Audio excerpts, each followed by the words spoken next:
All scientific election is not scientific. There is nothing scientific about it, and it won't be an election. Otherwise, we could as well talk about artistic elections. Elections need campaigning, and campaigning is like teaching. One, you need to teach the mind, and you need to teach also the heart. So, teaching the heart means getting into contact with people. You need to have crowds. There is political capital in having crowds. There is a need for voters to meet each other. There is a need for people to express themselves in whatever way they want to express themselves. It is a constitutional legal right. Expression is not about talking, like you are talking on radio, TV only. Expression can be dancing kadodi.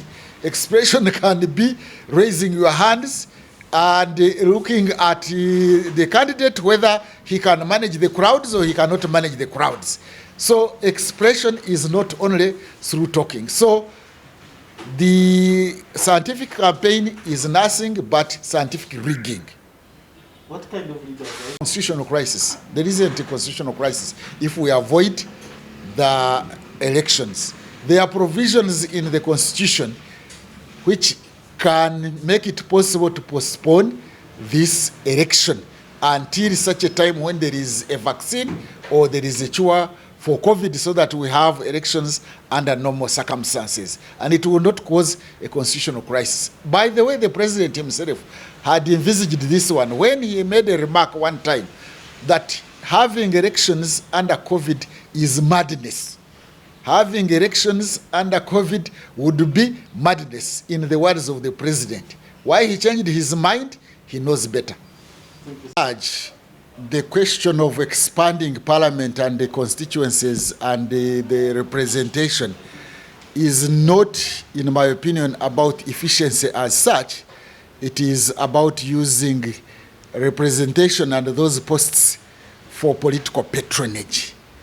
There are very many social constituencies in Uganda or in any other country.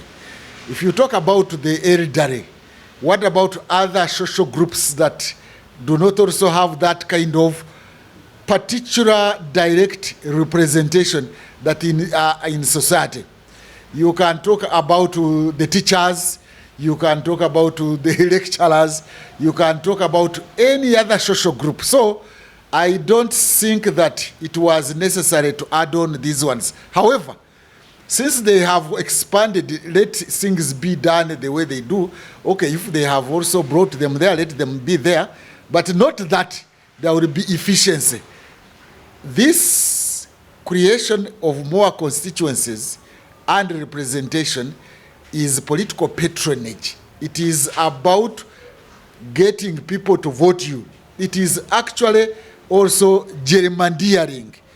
It is constituency gerrymandering to create constituencies just on the eve of elections. That is the purpose. The purpose is to get political support. The purpose is not efficient representation. In any case, we do have in current parliament interest group representation or social group representation. Have they been efficient? Have they actually brought services to those constituencies? My answer is no.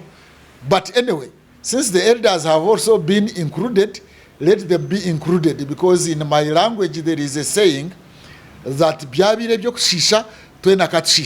if it is just for just the sake of adding and adding until we have a parliament of 1,000 people, let the elders also have representation. Why not?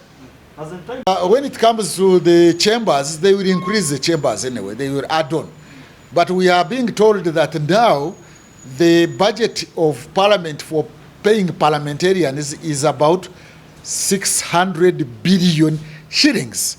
So we can continue and it becomes 1 trillion, and we spend much more on that members of parliament at the expense of other service delivery. So, well, in terms of the chambers, they can expand. They can even go to Nambole, they can even go on the street.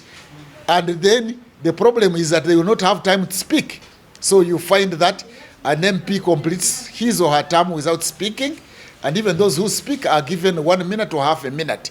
So it is not about efficiency. It's not about efficiency in debate.